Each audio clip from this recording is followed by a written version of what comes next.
online. 哎，阿佳你好。The sound is okay? No worries. 现在怎么了？现在就正式开始直播 the live broadcast. So are you ready? 好了吗？好了，OK， 今天我就做你的翻译。哎，好像看不到画面哦。看不到画面吗？稍等。现在能看到。现在好了啊。OK， everything's good。好，那我们就现在可以开始。你说的稍微慢一些，这样便于我有比较足够的时间翻译。OK。好的。现在就开始哈。Yeah， 刚才前面已经对你做了一个简单的介绍，给所有今天来的人。And then Raffaella made a brief introduction to all the audience. So we can start now. 现在可以开始。好，刚才我正在看那个视频，就是是唐丹红他在2014年7月对艾利亚特的一个视频的一个访谈。20多少年？2014年7月。在纽约的，所以那个都是特别清晰的画面，就看到艾利亚特的音容笑貌吧。其实我看到的时候心里面特别的伤感，就是因为非常对他就那种他的声音、他的笑容我都非常熟悉。其实丹红把这个视频寄给我有一段时间了，但是我一直都没有看，因为我觉得我好像有不忍心看的那种。然后今天我开始看的时候，好像就是在重温很多的回忆。Okay. Miss Woeser said right now she was watching an interview shot by another female writer in China named Tang Dan-hong. That the interview was made in New York City. So it recorded all the charming smiles and the witty conversation and talking of Elliot. That video made her feel even more sad about the pass away of Elliot. 当然就是我也给你就是我写了一个简单的这样的一个文字嘛，我也给你发过去了，所以我现在就是我想根据这篇文字把这个我所写的关于我心中的艾利亚特以及我对他的怀念，我现在想谈一谈。Yeah, I wrote a little piece about my memories with Elliot, and now I will read it, talking about my personal feeling on the relations and all the memories with Elliot. 实际上就是说，从艾利亚特去世到现在，我大概计算了一下，这个时间已经有90天了。It's almost about 90 days since January 2029 when Elliot passed away. It's about 90 years. 90 days, sorry. 我还是记得，就是当初听到这个噩耗时候的那种的感受，就是非常的震惊，然后也很悲痛，然后也很后悔，主要是觉得我应该跟他多聊一聊这样，因为去年的时候，去年就是因为艾利亚特他去欧洲呀这样，然后他的时间也很紧，我自己呢也到处走来走去，所以去年我们聊的不多在 Skype 上，所以我就觉得很后悔，就是为什么没有多聊这样的。So I still clearly remember the first moment when I got this shocking bad news. It's unbelievable, and I was struck by the undescribable sad, and feel very regret for didn't share more time together with him and more conversation with him. 但90天已经过去了啊，这么长时间，就好像当时内心的那种伤痛也渐渐的平复了。但是呢，我心里面，但是有一种那样的一个感受，就是好像在扩大，就是那种缺失，就感觉到那种有一种缺失的感觉，空缺，这种呢没有办法弥补的，所以想起来还是很哀伤的。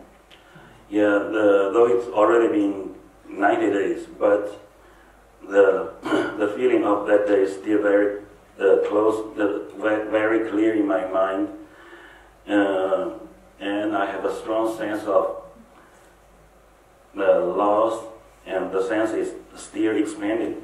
Yes, it's a huge loss and huge gap. Got no way to make it up. It's really made me feel sad. 今天就是我们大家在座的啊，跟大家一起怀念，就是在今天在这里怀念艾略特。我觉得也并不是出于那种像普通的朋友之间啊，或者是同道之间的那种有一种责任或者义务去聚在一起，或者是出于一种担心会遗忘，所以大家来纪念他，都不是这样的。因为艾略他不是这样的一个人，他对他来说是不需要这些出于什么责任或者义务啊，出于担心遗忘啊，因为他的这个而是我们对他的那种发自于一种深深的爱戴和怀念。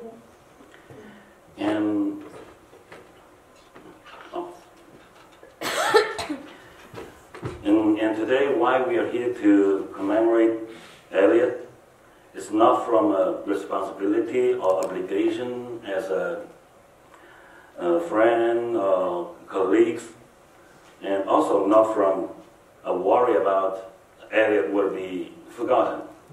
Because Elliot is not such a kind of guy. We don't have to commemorate him from obligation or responsibility.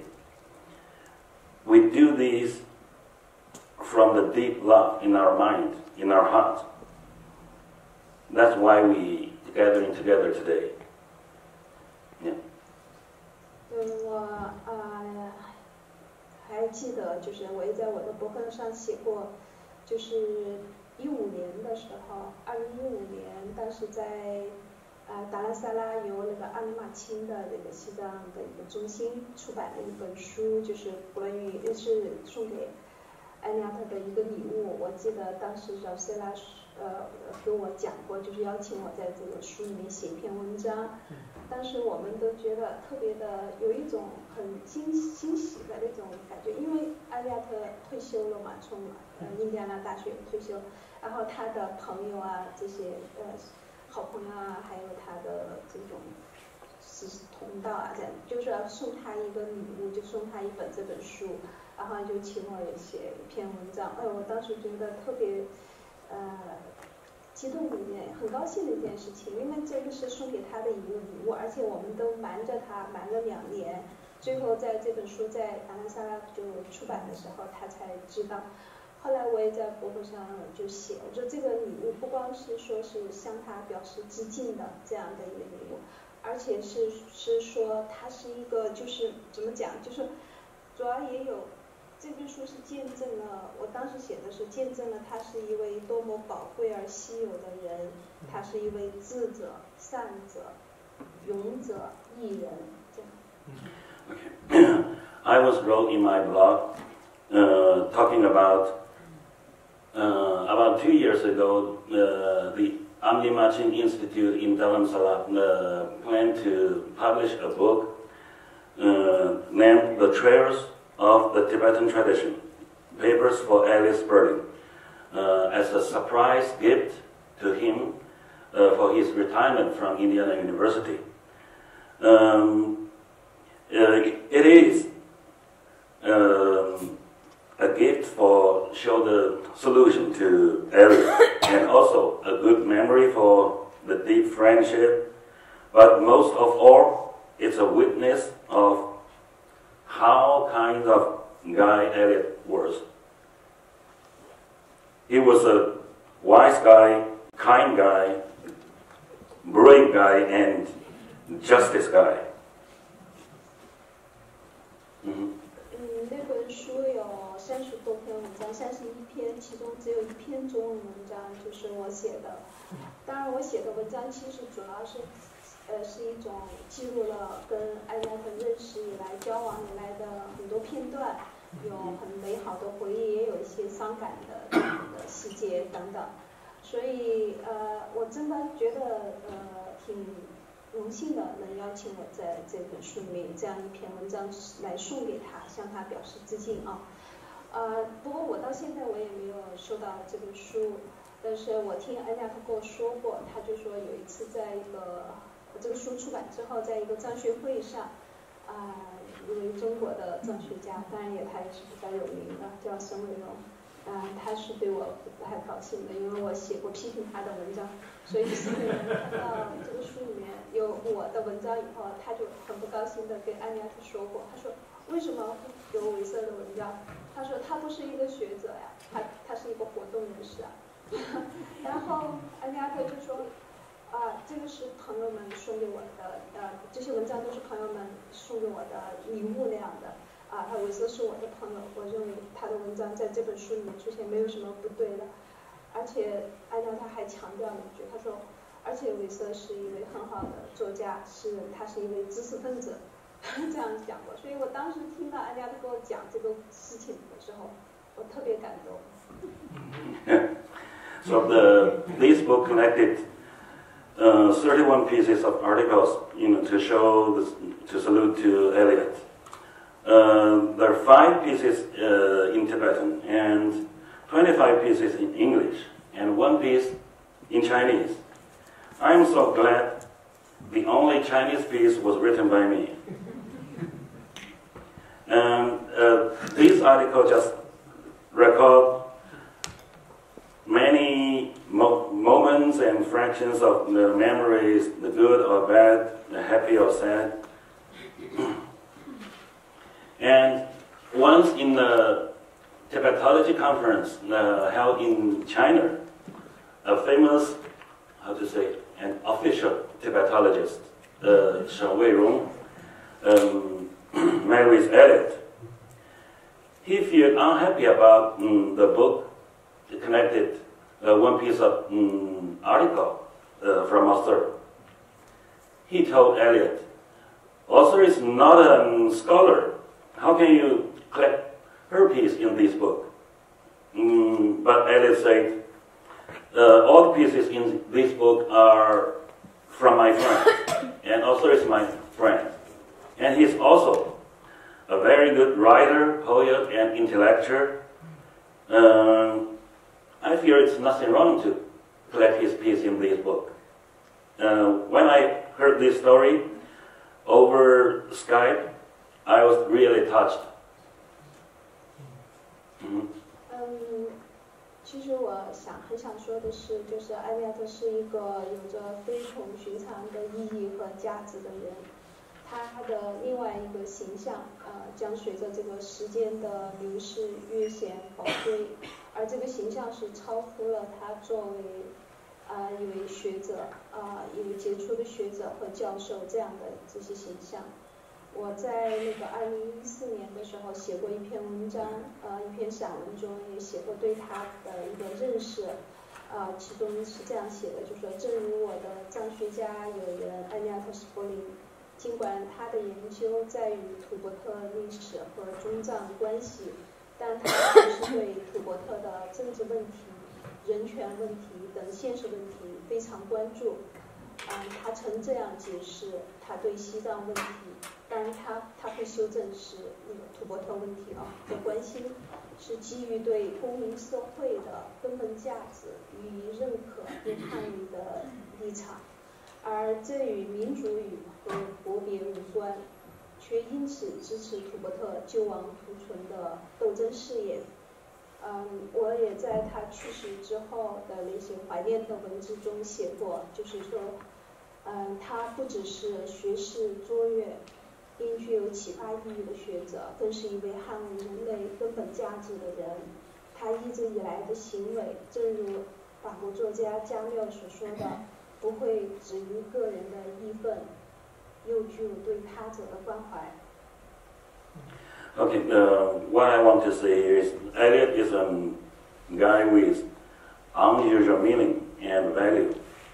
His another image were getting even more precious along with the passing of time and will exceed his status as an outstanding scholar and professor. I once wrote in an article in 2014, it says, just like my Tibetologist friend Elliot Sperling said, although his research focused on the Tibetan-Sino relation, but meanwhile he paid enough attention to the Tibetan political issues and human rights issues. He once explained why he concerned so much about the Tibetan issues. The real reason was based on the concern about the fundamental value of citizen society. And this has nothing to do with ethnic group or nationality. And because of this, he always supported the Tibetans' struggle for surviving. I also wrote, he's not only an outstanding, knowledgeable scholar or inspiring scholar. Most of all, he is a man who always tried to guide the human basic values. Just like the famous writer Camus said, it won't stop at a personal writer's indignation, but on the concerns of the others. Yeah. 当然我知道就是在座的各位都一定比我更了解艾纳特，因为比我更多跟他的接触，也更多的与他分享他的生活、思想、工作、事业这样，所以我只是以我个人的方式，从我的角度来讲，我心中的这样艾纳特，其实这是一个很难得的一个机。这对我来说，失去这样一个非常重要的一个友人，在这里讲述他，对于我自己来说也是一次疗伤。And I believe most of our friends here knows Elliot better than me. So here I am just sharing some personal feelings and some moments together with us, with you. And for me, it's a precious opportunity.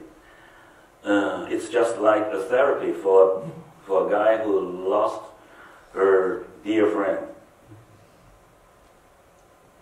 想起来的话，最早跟艾利亚特见面，其实是在2006年，那个时候就是我的关于西藏文革的图文书在台湾出版，沙姐在台湾出版。当时出版之后，美国之音在做过一次电视访谈节目，邀请了我和安亚特，好像还有一位藏人学者，我记不住了。那当时我已经在北京，我就是在北京去那个美国之音驻北京的记者站去参加的那个视频访谈。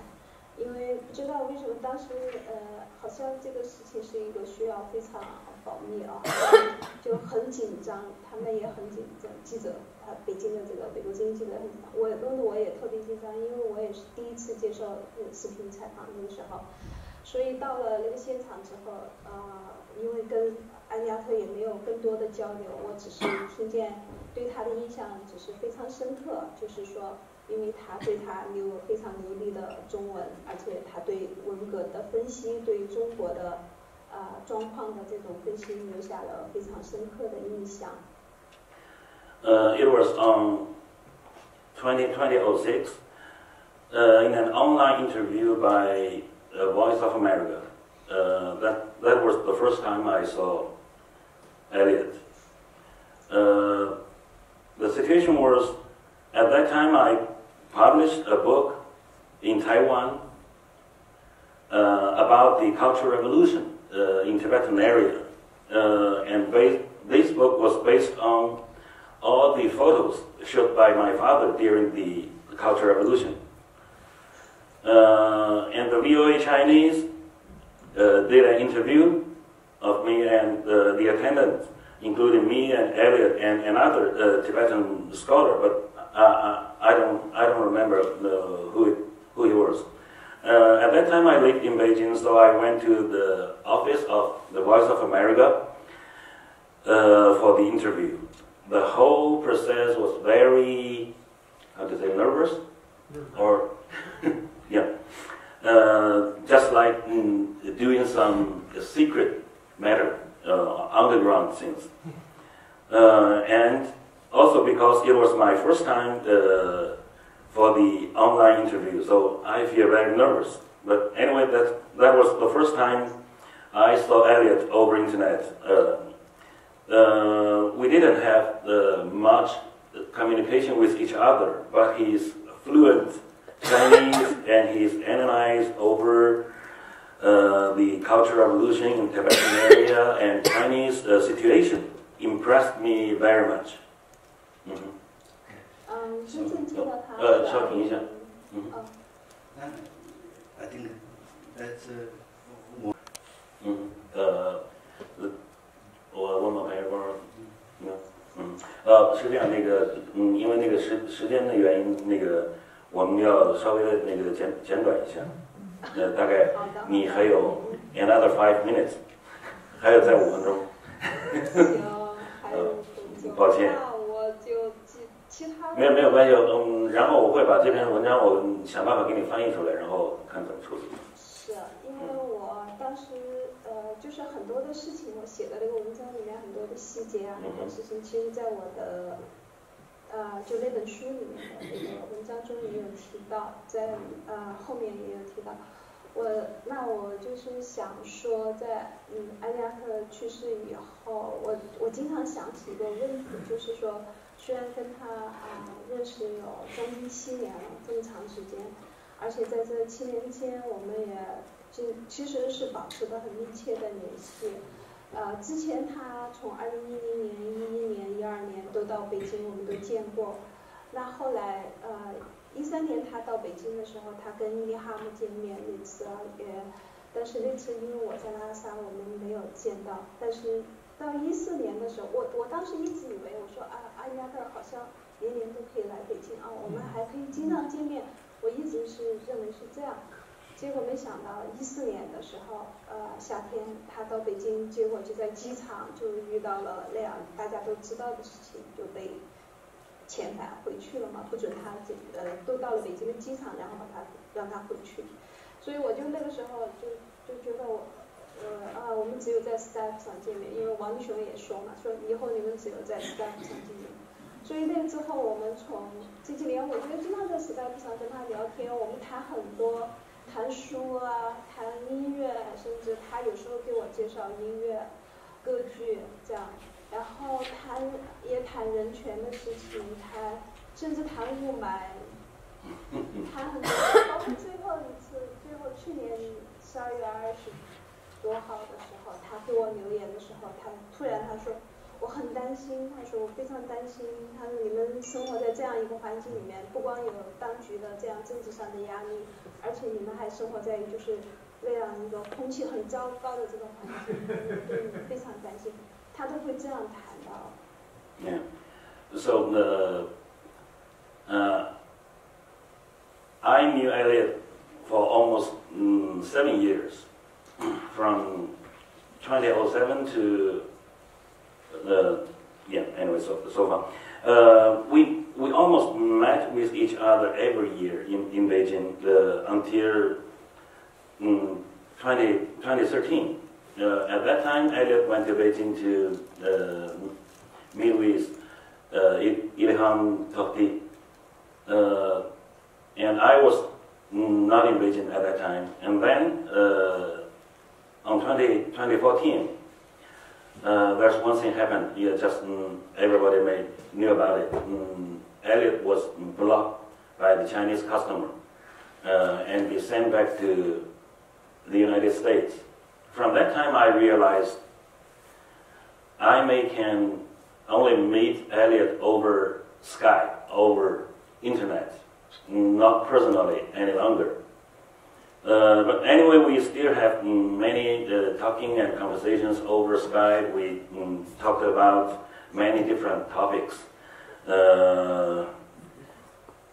including music, human rights, and even weather, the smog in Beijing. And he was very worried about the air pollution, the smog in Beijing, and worried about my health. He said it's unimaginable to live in such a kind of bad air. Yeah. 有时候我觉得有些时候，我记得我在拉萨的时候，我们有时候 Skype 上，我给他看，通过 Skype 看拉萨的天空啊这样的，他特别高兴，他就说我已经好多年没去拉萨了。Sometimes when I was in Lhasa, I show him the crystal sky, the crystal blue sky of Lhasa, and he felt very happy about that. He said he hadn't been to Lhasa for so many years. 但是就是说，我们认识那么多年，我其实对他，总是因为都是找他经常都是他给我帮忙，他给我提供各种帮助，甚至会有时候小的一个藏文的词汇啊，我都会去麻烦他。所以，但是呢，就很遗憾的是，对他其实了解的都是一个概貌啊，生平也好，思想也好，学术也好。所以我觉得我现在就是很想提到的一个是，就是我说我的朋友唐达红，他住在特拉维夫，他在2014年的时候对安尼亚特有一个访谈，这个访谈我现在经常看，我也在做整理，就是把这个访谈做一个摘要的介绍，在中文的网络上，还有在藏文 IFA 的藏文节目上，就是以连载的方式做介绍，这样。不是藏学界的人，就是不是学者这样的人，就普通人，大家都会知道安尼亚特是个什么样的人。我觉得这挺重要的啊，这对我自己也是一个好像这么几个月来，好像经常是跟他在一起的一种方式。Now I am doing some job to edit the interview made by Tang Danhong and try to translate it both into Chinese and Tibetan. It's a kind of way can help more people to know what kind of person Elliot was and help them to know more about the situation in Tibet and China. 我想可能我们应该在这停下。好的，那就。I'm sorry, we don't have more time, Baba. Thank you for the interview. Yeah. 就是我在此。最后就是跟Colin向Colin问好，因为在北京见到过Colin，后来也联系过，所以跟Colin问好。Yeah. Finally, I want to say hello and greet to Colin. We met with each other in Beijing 2012. So take care.